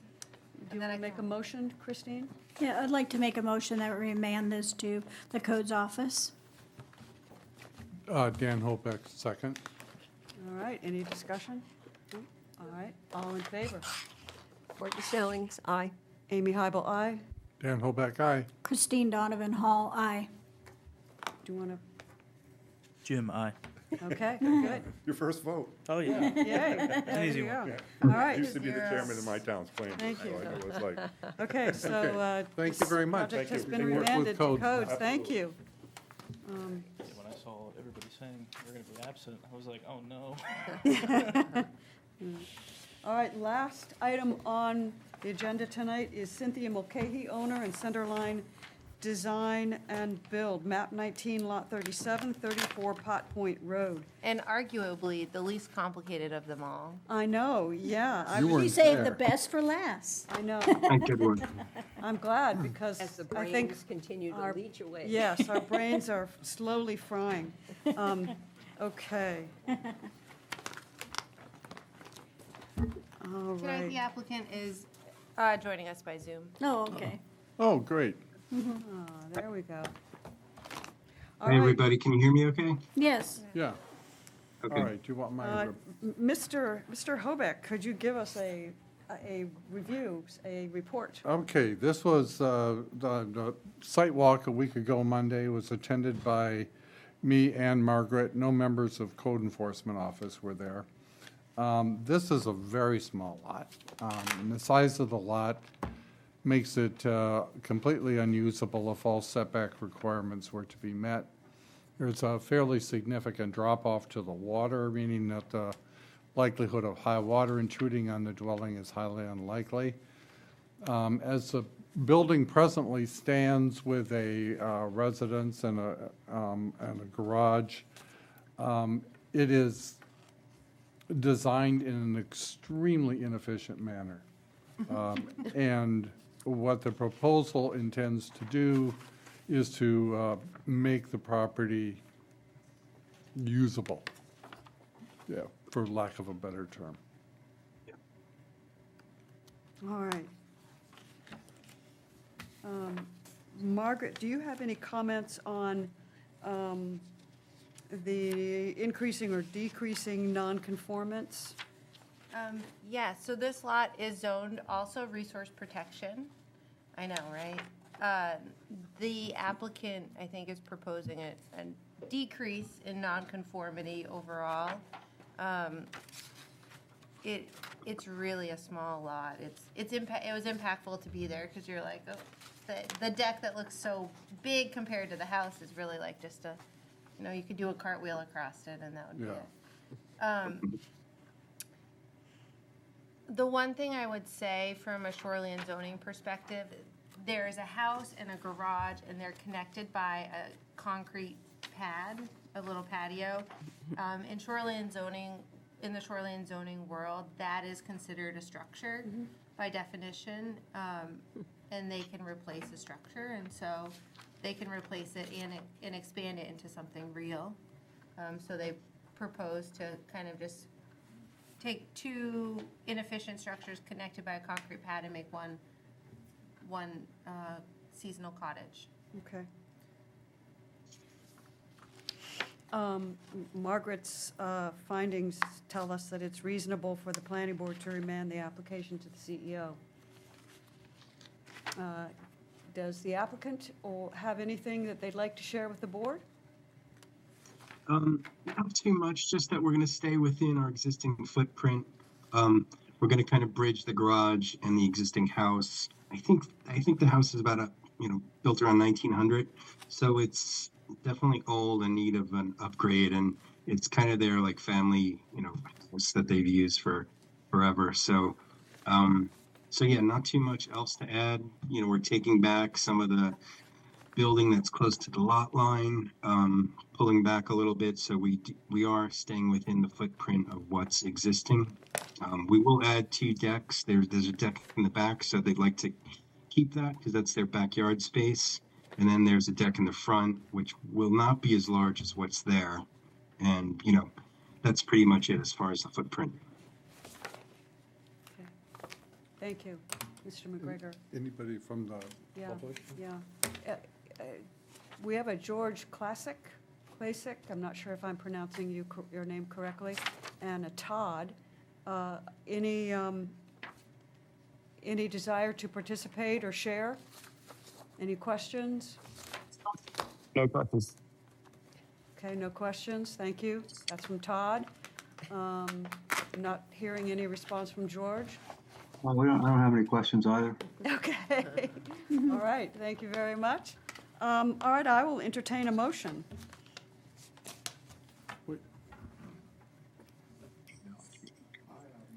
Oh, okay. Thank you. Then we've got it covered, all right. We Can got I it ask a covered. question before your motion? or would you- Absolutely. I couldn't read any of the numbers on here because they were so small, but What's the lot size? I was gonna ask the lot size. I'm looking like square footage and that kind of thing, and I just wasn't able Yeah. to. It's about 5,100 square feet. I think it's about 75 at the street and sort of goes back to about 55 feet at both the side lots. So there's no, none of it's conforming as is at this point. Right, but what you are replacing it, right? You're replacing, it's not Yes. just joining it up. I mean, is it the square footage pretty close to that, or is it a lot more square footage? Yeah, the footprint remains the same. It's a little less, probably about, I would say, 20 to 30 square feet less, just Okay. because of the arrangement of the garage to the house. So we're trying to stay within the bounds of the footprint. Okay, thank you.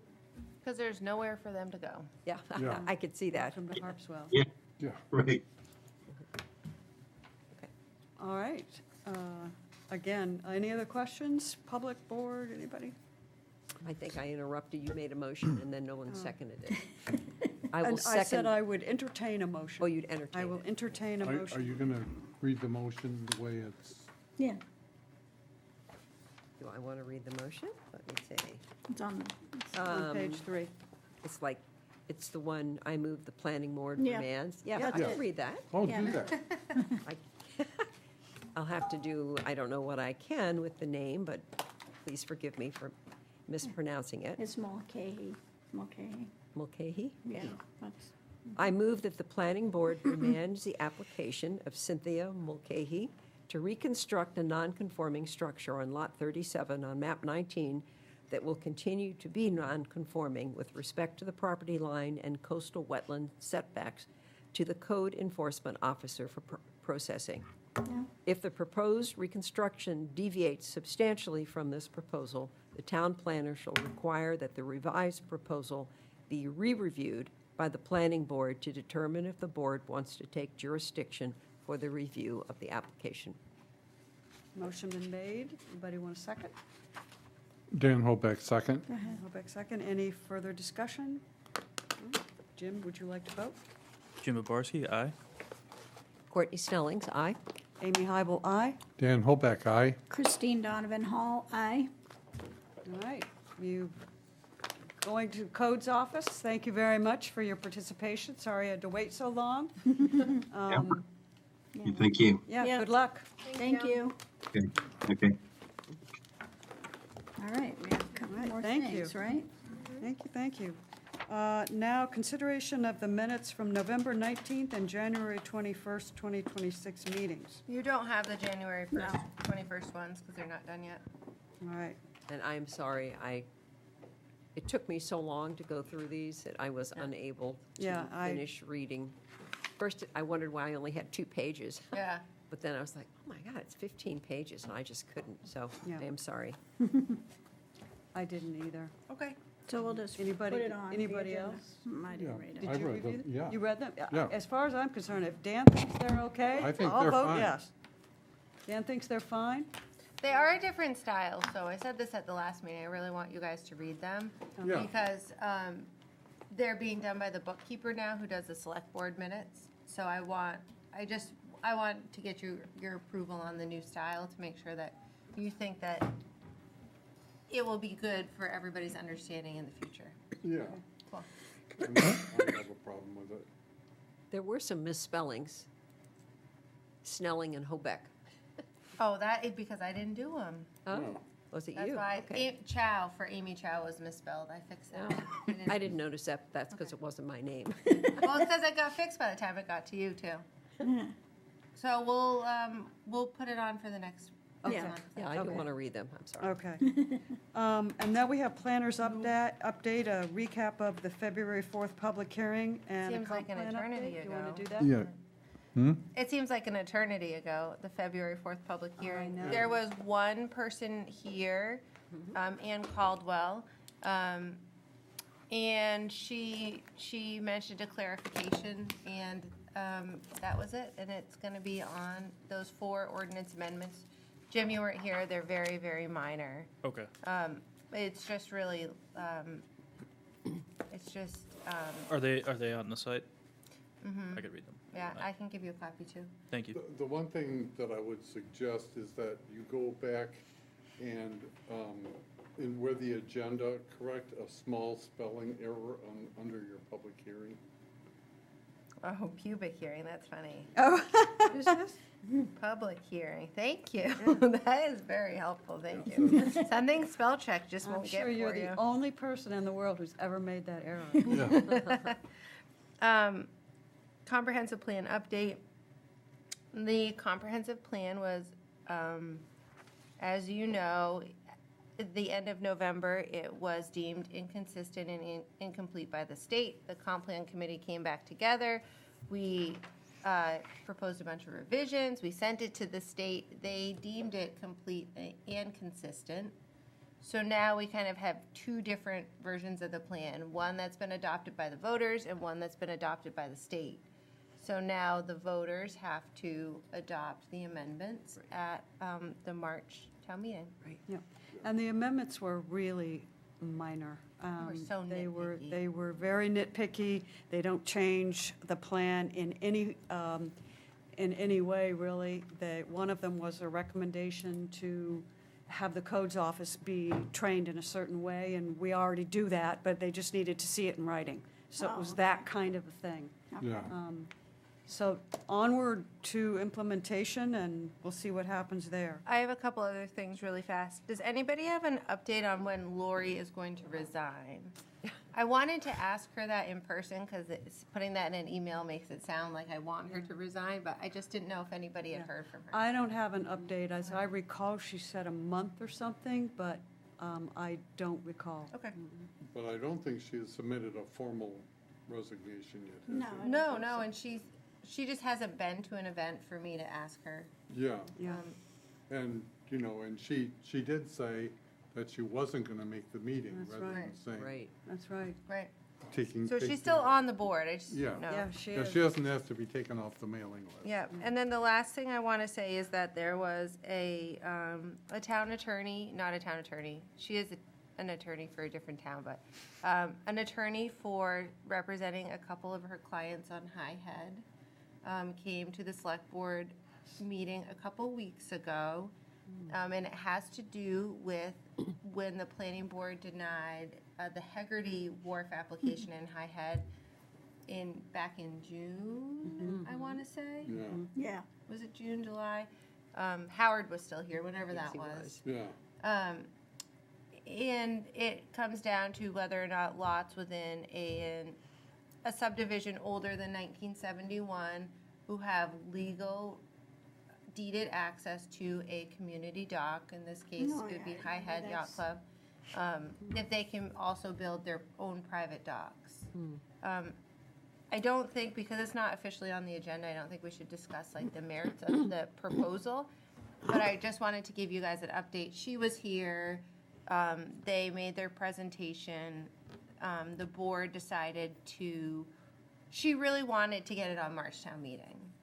And Get what on the meeting? she proposed an ordinance An amendment ordinance amendment? Oh, to okay. clarify that subdivisions older than 1971 could have their own private docks. Okay. Even if they have legal deeded access. So the select board discussed it, and they opted to wait to talk to our own town attorney before they decided to send it to the planning board for a public hearing. So they have talked to the town attorney, and I think that we will see it come back at some point. As The the select applic- board hasn't made any decision, so I don't You mean the ordinance amendment will come back, or the application will come back? And I think there will be an ordinance I amendment. think that- one will follow the other for sure. Yeah. Yeah. We would need to adopt the ordinance amendment. Right. Don't we need Because to it's- discuss it first? Because, I mean, just because they're a selectman doesn't mean they know anything about planning. Well, and the No, but reason. the way it works is, I'm just You saying. think? so if you look in the basic land use ordinance, there's 3 ways to kind of get an ordinance amendment through. One is by a vote of the planning board, one is by a vote of the select board, or the third way is through a petition of voters. So voters, they can, it's a 10% of whoever was in That's right. the gubernatorial, voted in the last gubernatorial That's election. So it, regardless of anybody's feelings, they still have different ways to get an ordinance amendment voted on. Either way, no matter how it happens, it has to come in front of the planning board, so the planning board could hold a public hearing. And does it have to go before town meeting? Yeah, Yeah, yeah. So there you go. But it just didn't make it on March, but I think that, Right. I'll So keep you guys updated on We what are the not the select board final thinks. arbiters. No, No, okay. So it it'll- is really, it's gonna be an interesting discussion when it does come up, though. yeah, okay. because our decision was based primarily on the recommendation of our attorney. So, Is it on the select board agenda? No, and I didn't watch the meeting last week, but I think that they just said, I don't know what they said We at the have to, meeting we're last week. gonna have to watch it now. But Yeah, I mean, I would whenever there is encourage- changes, I'll let you know. Margaret and I talked about this, and Margaret made a really good point, because I thought, well, I should go to the select board meeting, and Margaret sort of said, well, you know, you need to stay Neutral? neutral on this, you know, you can't, you need to, since it's been before the board already, and we made a decision about it, we need to stay neutral. So I think we would be fine staying abreast of what they do and just, Yes. you know, watching the discussion, but probably not commenting or making an opinion. but what we're really looking at with an ordinance amendment is to clarify a question that we all had. Yeah? Yes. And I think at that point, we can talk about whether the clarification would be better to make it consistent with how we ruled before, or whether it would give more flexibility to people to make a change to it. Well, that was also a specific case. Yeah, There were certain things about the case that we, talked about that were different. yeah, yeah. Yeah. without discussing. Including other prior actions within the subdivision. Right, So- right. Yes. That's what I was Yeah. thinking about. So, that'll, I think that if there's an ordinance amendment, it's certainly going to have to be written very carefully. Well, now we Okay. see some area that we need to address, which is that gap that we ran into tonight. Yeah. The resource Yeah. protection and the building on that, obviously. You mean the one where he was elevating it for Yeah. the flood? No, the. No, the no, one I'm about- talking about it the in- problem Oh. that we couldn't address lot- because Yeah. it One didn't on fit. Pinell, yeah. Yeah. Yeah. So obviously, that's going to need some action from somebody, because it's not the Some only time that's going to clarification. come up, Yeah, It's 'cause- not. right? Yeah, because like Margaret was saying, we've got other properties in town that are going Right, to run under so the this is, same yeah. That Or may be a good people might be opportunity. put into Put it on our resource ordinance protection. amendment wish list. Well, that gentleman down on Summerside where he was elevating the structure and then it's almost yeah. like a penalty, like you need stairs to access Yeah. the structure. Yeah. Right. Like, could we put it in our ordinance to give them, allow them a little bit of encroachment for a set of stairs, kind of as a compromise, because they're getting it more conforming, and otherwise, they're gonna have to eat up all their floor space with a set of stairs. Yeah, Yeah, or they put the stairs underneath the structure, I was and then they have thinking to that, come too. up through the floor. But even then you put you put stairs, it's eating up all that floor space in your house. Why? If Because you add- each step, I guess, represents something? Is that it? No, because it's like a big, Oh. the size of a stair, the whole cutout in your floor for a staircase is gonna be huge. yeah. And then it's a Yeah, penalty. it's unnecessary to penalize, I think. Okay, Need to take notes on these very exciting ordinances. I know. Right, right? I know. So our next meeting is going to be in March. I don't know if daylight savings time, yeah, we'll be in daylight. Is it we'll be- 19? I don't we think, will- There's will we a- have made that 18. change? I don't think 18. so. The comp plan's having a public hearing next week for the, if anybody's interested. For I the- have that on my schedule, I know. changes. What but- day is that? Next Thursday, I think it's the 26th. It's just, it's at 5 PM, so just prior to the select board. Daylight savings is the 8th of March. So yes, we will be. We'll Yeah, be- that's only 3 weeks away. But it I will- won't be, I it will- won't be light at 8:30 PM, I No. can tell you that. No. Maybe Margaret, I'm 5. going to make that public hearing, but I have a class that I teach till 5, so Yeah. I'll come over after that. Cool. Want to adjourn? It doesn't matter. I think it'll be easy, right? That's my hope. I'm sure it will be. Okay. Anybody else have anything further to say? All right. Welcome again to our new member, and I having me. declare the meeting adjourned. It's usually